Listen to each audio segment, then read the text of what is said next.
second house, it is about our possessions. Taurians do love art and fashion as well. So does Libra, which is the other sign ruled by Venus. Librans and Taurus like the art, go to art galleries, and they like their clothes. They like all the Taurians I know love diamonds and jewels and nice clothes. But also they have their own ethics and value code, which can add to the rigidity of their personalities. And they love Taurians indulge. Taurians being the second sign, the first earth, they do like their food. All the Taurians I know have issues around food because they want to eat more. They like have expensive taste. They won't have cava. They will have champagne and Clicquot or Dom Perignon or Moët, but no cava. And if it's they like the refined. And Taurians can be a bit they can be a bit boring. One of the most famous Taurians, and his voice is a little bit monotone, is David Beckham. He's a Taurus, and his Mercury's in Taurus. Pretty to look at, but don't open your mouth. Well, he was pretty. But he's also covered in tattoos now, which might not be your thing. But Taurians, there's always something about a Taurian and their voice. It rules the throat. Taurians can have beautiful singing voices, or the other, where this is their weak point and constantly coming down with sore throats. Aries rules the head, headaches. So, where That's a is whole your? nother that's a whole nother sort of area, isn't it? So about Oh yeah, what star signs, what physical things yeah. typically get affected. Starting with Aries, the head, and finishing with Pisces on the feet. And I did attach a couple of PDFs to the WhatsApp group with the health, but there is a completely separate specialty of health relating to your astrological chart. So it's more than just I'm a Pisces, I've got dodgy feet. No, because you're looking at every aspect of your chart, what's dominant, what's weak, what needs support, what is in excess, etc. But Taurus, they you'll find them generally in career places, but they can end up with credit card debt because they just like stuff. Any questions on Taurus, the first earth sign of the zodiac? Anyone? I'm just thinking of somebody in a friend of my mum. She was a Taurian, really, really lovely lady. My Mm-hmm. mum was Cancer and she was Taurian. Beautiful clothes, beautiful house, very Yep. hospitable, but Yep. you could tell that you wouldn't really want an argument with her. Mm-hmm. Um, like you just don't you'd stay with all the loveliness and the Mm-hmm. beautiful layers. They can have a And, filthy temper as well. oh, Yeah. I've known some Taurians that don't have the nice when they can get very vindictive when they can go off like a dirty bomb. I was on the receiving end of a triple Taurian friend of mine, ascendant moon, sun, moon, and Venus all in Taurus in the first house. Oh my God. Yeah, we're no longer friends. My way, highway. And yeah, and she was an interesting person. Yeah. Any other questions on Taurus, guys? No? Okay. So a Taurian would be an interior designer, decorator, jeweler, watchmaker, singer because of the voice on the throat. All Taurians I know have throat issues, um, throat infections. Yeah, if they're going to get a uh, a cough and a cold, throat, not chest. Yeah. Anyone else? I know, Oriana, you're waiting for cancer, aren't you, darling? Well, no, my father was Taurian And I have a brother who is a Taurus. And my father was very intelligent. He spoke 13 languages. He was Mm-hmm. a genius mathematician, and he was very placid, impossible to move. Mm-hmm. He was quite heavy on his feet. Mm-hmm. Um, yeah, I can't remember him going for Dom Perignon, but he did have certain tastes. He liked exotic things, that's for sure, and took great Expensive. delight in them and in, well, food was important, so maybe he had a cancer happening somewhere in his Oh no, chart. food is most definitely a tourist thing. A tourist Um, thing, okay. Because my brother yeah, also, he does all the cooking in the house. yeah, yep. And some of that can be because they get pleasure out of serving others or creating food because they like it their way. Um, yeah, I think he also just thinks he does it better. I don't know if he does, there you but go. Right, moving along is our first air sign, and I don't know why, but all of these little things that have blonde-haired, blue-eyed ladies in them, they're not very equality. These little things. Anyway, Mercury glyph, Gemini glyph, and again, the dates can be out by a day or two on either side. And these guys are positive, mutable air. And this is the first group that you may find in ADHD. I usually know when I've got a Gemini on my massage couch because their mind is just going and it's just their thoughts out their mouth because they find they're just communicators. Talk, communicate. No matter what, they have to communicate. So Gemini is a fast energy because they're ruled by Mercury. And it's the third house. So the third house is communication and socializing.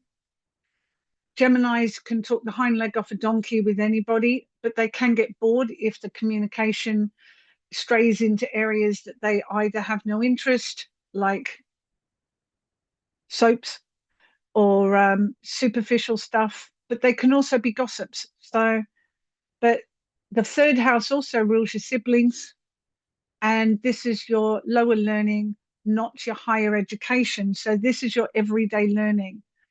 Geminis are cunning. They may not have a PhD, but they're cunning. And they can usually dance rings around you. The taxi driver that's driving along and telling you all about the what's going on in the world from the taxi driver's point of view, but also listening to someone like Hugh Laurie and Stephen Fry talk, that's higher education, but it's also that's more of a Sagittarian slash Gemini. So if I'm looking at Gemini, I'm looking at reality TV, gossip, short distance, which means in the same country. But Geminis can be a bit two-faced. They can be a bit deceitful. They can be whimsical. They can be unemotional because they're coming from their mind, so they're not in their heart. Um, Gemini's interesting. Not everyone's cup of tea. So a lot of they get a bad rep, and I don't have a problem with Geminis. Once you understand them, they just get bored really quickly. And they're ruled by Mercury. Here's the glyph for Mercury. And all Mercury wants to do is express, talk, express, but it also represents your fingers and your physical dexterity, like your flexibility. So when you're looking at Mercury, you're looking at someone who is generally quick in their physical movements. A mercurial person is expressive through their verbal generally, but they can also be interpretive. Dance is very mercurial. And it can also represent your siblings and your cousins. They're also pretty good at problem solving, logic and reason. Sometimes, yeah, but they can. They're the way a true Gemini or someone who is really mercurial can talk all over the place, but also follow a thread. So they can jump around.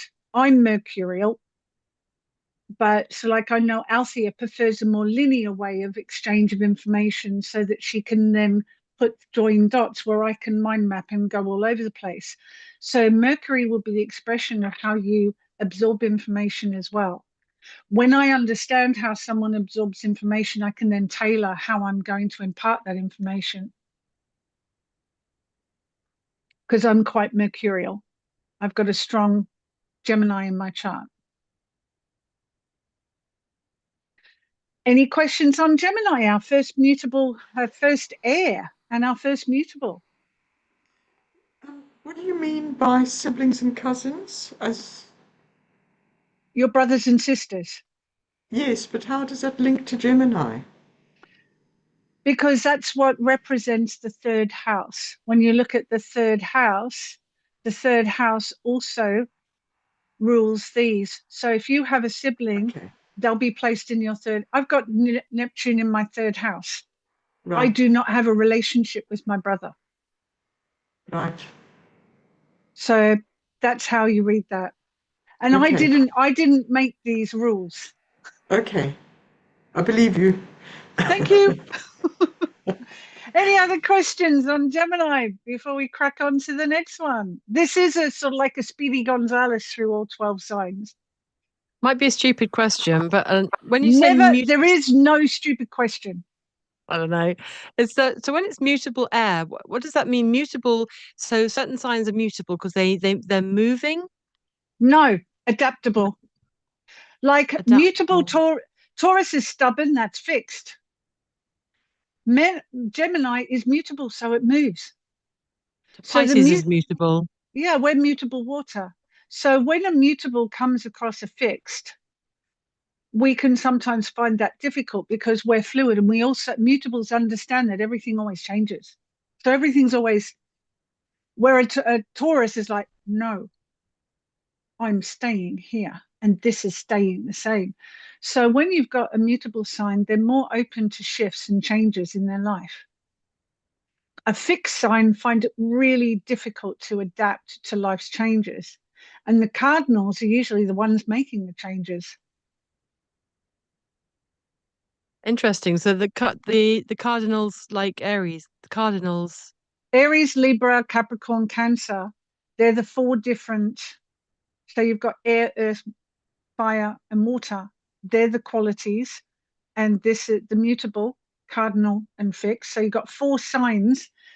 A sign is either positive or negative. So a negative sign would be more open to sort of like depressive, more introverted. The positive are more extroverted. The fixed signs don't like change. The mutable ones think, oh, yeah, well, life changes all the time. And the cardinals are sometimes the ones instigating that change. Thank you. That's okay. And of course, air is more cerebral, earth is more physical, water is more emotional. Things clicking into place yet? It's all exciting. It's just phenomenal. I mean, it's everywhere you go. It's more in depth and information. It's just fabulous. And I've just scratched the surface of it. So now we've got the first water sign. Hi, Ariana. My brother is a Cancer. And again, June 22 could be 21, July 22 could be 21. They do move depending on the year and where you are. So Cancer represents the fourth house. So when you're looking at a chart, no matter what sign is there, this is your family of origin. So this tells me your family. What is the fourth house ruler and what is your fourth house tells me what sort of home you grew up in or not. So Cancerians, there we go. There's a Cancer sign. It should actually be a hermit crab, not a crab. And it's ruled by the moon. These are the moody buggers. Cancers greet the world with their heart. They have the mothering instinct, which does not mean that they are mothers. My Cancer rules my 12th house. So I have to nurture and mother myself. So all the cancers I know generally have nice, comfortable homes. They generally like nurturing and mothering to other people. They can sometimes neglect self. They sometimes can expect others to respond to them the way they would respond. So they can be, they they're usually very emotional and giving and find it difficult being around people who aren't the same. One of their biggest lessons in life is you do you and they do them, and you both have to accept. And they can get a bit moody, and when they get angry, they can be quite explosive, and they punish by shutting down and going quiet, which is why I think they should be a hermit crab and not this sort of crab. But Cancerians, all the cancers I've met are pretty good cooks. They like looking after their home. They've always got comfortable homes, not a show home. They like a comfy sofa. Their clothes are comfortable.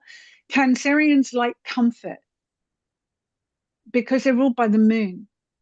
They don't like things to be hard. Their opposite is Capricorn, which can be a bit austere and a bit for them. But we all need cancers because these are our nurturers, our nurses, our childcare workers, cooks, chefs. But they can get a bit self-piteous and they can be very touchy.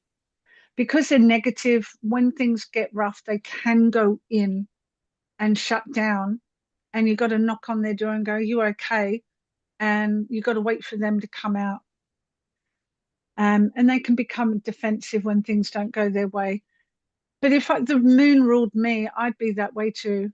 And so their moods can go with the phases of the moon. And it's easier being a female cancer or a gay male cancer than a heterosexual male cancer because it's a sensitive sign. Bless them. And the moon, here we go. It rules your inner, your private life. Your moon also in your chart is how you were mothered. It represents your early childhood experiences, how you were nurtured in the home. So most Cancerian women or females become mothers. They want to have children. Mine being in the 12th house, it's all about me and about what goes on inside me. 12th house, my hidden. So wherever Cancer rules is where you nurture or you need to nurture yourself. So Cancer, bless you. It's a tough sign. And in the world today, gentleness and sensitivity is not rewarded. If anything, it's sort of ignored or considered inferior in some way, and Cancerian is the feminine, it's ruled by the moon. It's really tough. I feel for Cancerians. Not pitying, but I feel for it because of my Pisces, but it is what it is. So I have known a couple of Cancerians to play the victim and the martyr. So just be careful you don't fit into that because the victim and the martyr can also be the rescuer. Taking care of everyone else and then wondering why you're alone or no one cares about you because you're too busy out there with others. So Cancer, take care of self and look after yourself. And the moon is water balance.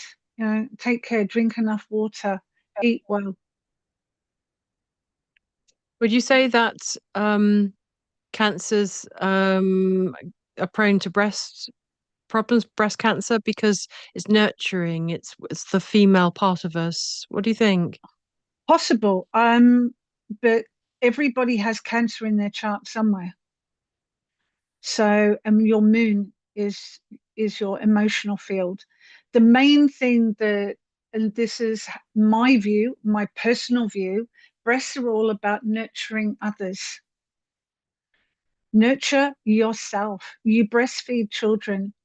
Give yourself that same level of care. So there's also the genetic, there's also environmental factors. There are a lot of factors that go into why you end up with some types of cancer. But stop doing for everybody else. If someone doesn't reciprocate. Phones go in two directions. If you're constantly giving to others or another, you're emptying yourself out and you wonder why you feel like shit. If someone hasn't called you, don't pick up the phone. They've spoken, they've showed you how they want to treat you. And as women, we tend to be the peacemakers, we tend to reach out more. But at the end of the day, if someone hasn't called you and you're constantly calling them, there's something wrong with that relationship. Stop beating yourself up. Don't go into victim. It is the way it is. Learn from it and move on. But there's so much placed on the shoulders of women to be a certain way or not a certain way. You're too fat, you're too thin, you're too cold, you're too short, you're so tall. My advice there, fuck off. I am who I am. And if you don't like it, it says more about you than me. Charity starts at home. Take care of self. It's not selfish, it's called self-care. Shall we move on? Does that answer your questions? Yeah. Oriana, sorry, you were going to say something? Just to say to Sue, I buy your philosophy for cancer. Yeah, it's, I can't definitively say that certain personalities, but it's interesting that 80% of autoimmune diseases are women, but there's one personality trait that men generally don't have, and that is people pleasing. And people pleasing means that you give to everyone else and not to self, and then resentment builds. And where does that toxic resentment go? Internal. That's why I say you need, and saying yes, saying no, and sometimes you got to say no, go fuck yourself. And that's taking care of that's housekeeping for me. And if someone does not, I mean, I don't put in that language, but with my brain the way it is, I always curtail things down to as short as possible. But I have a right to say no. And I have a right to say no and someone not try to emotionally extort from me. So we're now on to Leo, the second fire sign. And this is a fixed one, just like Taurus fixed Earth. These are outgoing. The most famous Leo female is Madonna. She's domineering, she's rigid, she can be narcissistic, she can be self-serving, but no one pulls the wool over Madonna's eyes. She knows exactly who she is. She also is very sensual. She's very extroverted. She's very bold. She's an organizer of her own life. She's very straightforward, and she's hated for it because she's a woman. Because they then call her domineering, rigid, narcissistic, elitist, egotistical, arrogant, power-seeking, self-serving, and patronizing. I think she's just a talented woman who knows herself in a male-dominated industry. And she's not very tall either. She's only about 5'3". This rules our fifth house, creativity. There's the glyph for Leo there. It's ruled by the sun. And the fifth house is creativity, but it's also risk-taking. It's how we parent and relate to our own children. The ultimate creativity is children, but this is where you'll find your creative, i.e. your art, dance. This is extroverted, your fifth house. Your fifth house is your fun house. How do you have fun? So mine's Scorpio, I think. So Leo are quite, Leo you'll find in the boardroom. They are quite bold.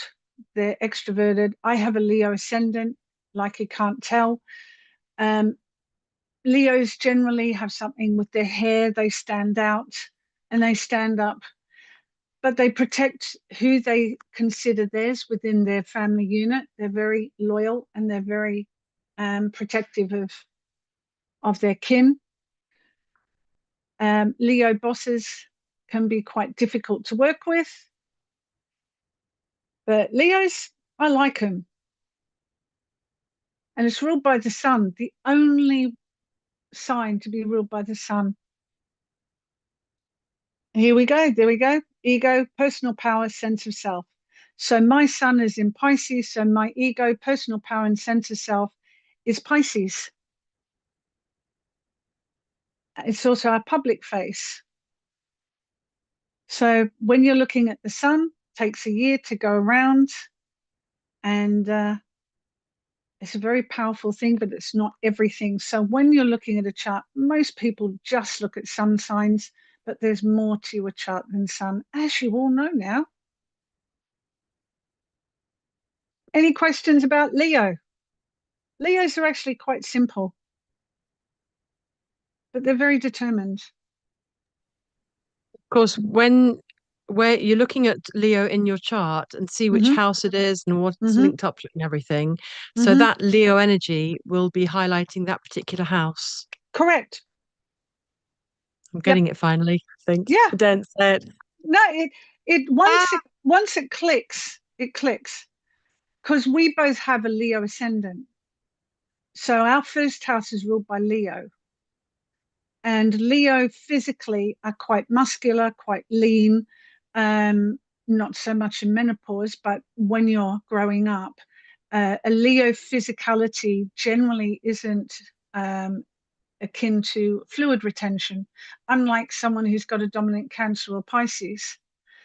So when you're looking at Leo, find out what house your Leo is in, and that's where your sun energy will shine. Mine's in the 12th house, it looks like, I think. You've got a Leo ascendant, so it rules your first house. Yours is about 26 degrees of Leo, if my memory serves me right. Mine's 6. So it could actually do 2 houses. It could do your 12th and your first.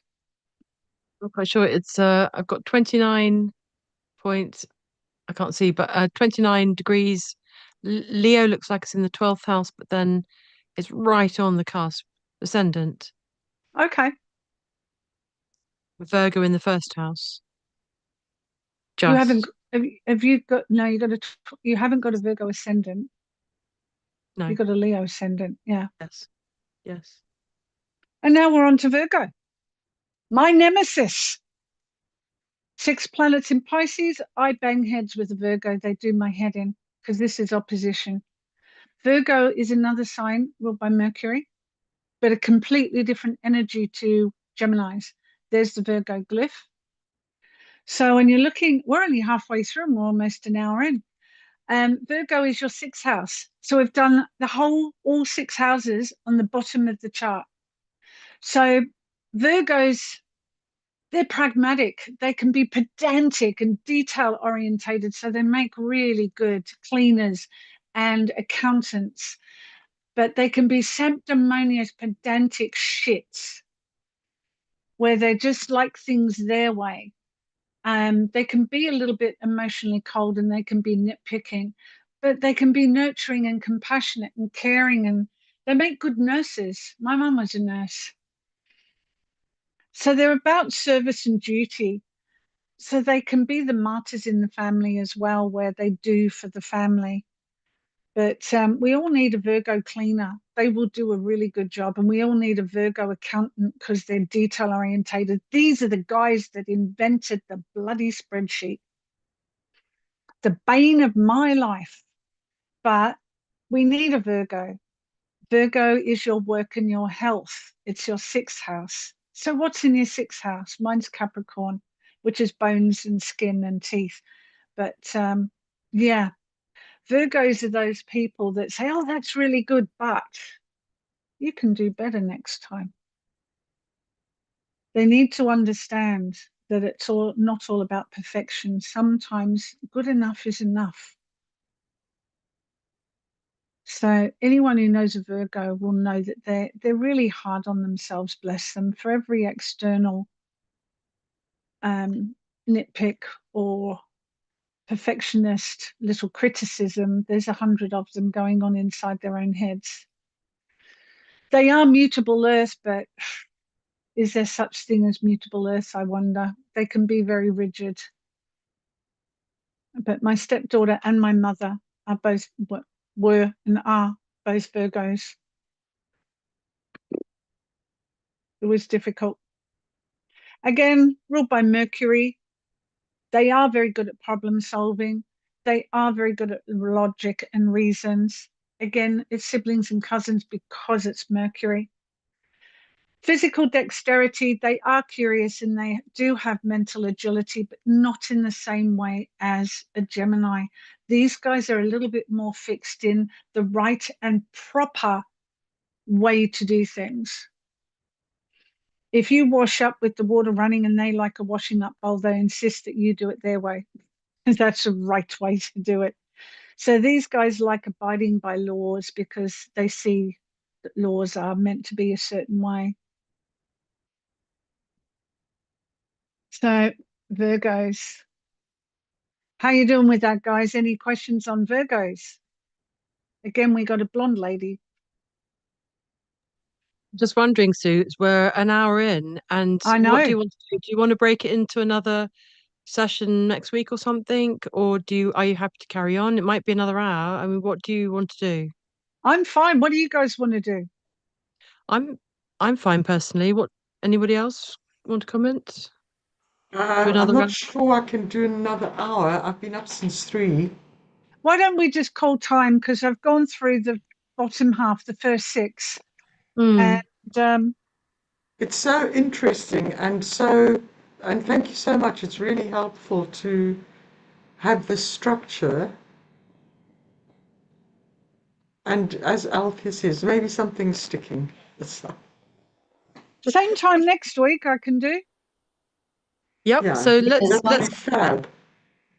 let's have a chat in the WhatsApp group, figure a date, and then we'll put it in the WhatsApp group. Thank Okay. you. So we'll call time on the first six signs. I was hopeful, but I thought 12 signs? I don't know. But at least we've got the first six done. So the thing with the first six is they're all below the horizon. Remember, Earth is in the middle.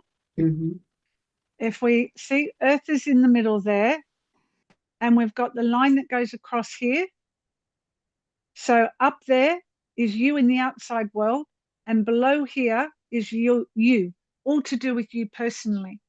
So 1 to 6 are your personal houses, and 7 to 12 are your impersonal houses. So we've done the 6 personal houses. Aries, I am, me, my physicality. Taurus, I have, my possessions. Third, Gemini, I think, how I communicate, my siblings, my education, but not higher PhDs. And then Cancer, my home, my mother, my family. And then we got Leo, how I create, where I find joy, where I have fun and art. And then 6, work and health, how I take care of myself. My work, everyday work, not career, that's 10th house. So these are all your personal houses. And we've all got them. This is where knowing your chart, and this is how the 12 signs correlate to the 12 houses. My Virgo is my second house because Pisces is my 7th house. So there we go. Not my 7th, my 8th. My Pisces is my 8th and Virgo's my second. So Amazing, Sue. So informative, so clear, so enlightening mhm, and informative and just brilliant. So we'll go into the WhatsApp group and have a chat, figure out the next weeks to do the next 6, and mhm, that would be a fantastic finish to this entire year. It's been absolutely incredible. And I feel like my brain's been reluctantly being dragged into all this high detail. But some things are sinking. I'm thinking, oh my gosh, and I've been teaching little bits and pieces to other people. So I think I'm finally getting the basis of it, the structure of it. So then it's just filling it all in bit by bit, I suppose, mhm. and practicing. Amazing, Sue. Okay, so So catch up with the WhatsApp group, everybody. Watch out for the messages, and if you're not already in the WhatsApp group, please do go into the WhatsApp group where we chat and Sue helps you. And we'll be finishing this series next week at some point. We'll let you know the dates in the WhatsApp group and looking at where do you go from here? We've been toying around with some ideas. So we're going to float those ideas in the group as well and see what everyone would like to do. So for now, Sue, thank you so, so much. Just absolutely incredible. And for free. I mean, who does that? This has been absolutely incredible. And I hope you've enjoyed it as much as I have throughout the year and today, of course, as well. Thank you everybody for joining us. See you in the WhatsApp group. Sue, thank you so much. I'll You're let that all welcome. sink in. Thank you. Okay, have a fantastic evening. Thank you, everybody. And thank you, and I'll see you in the WhatsApp group. Okay. Thanks. Toodles.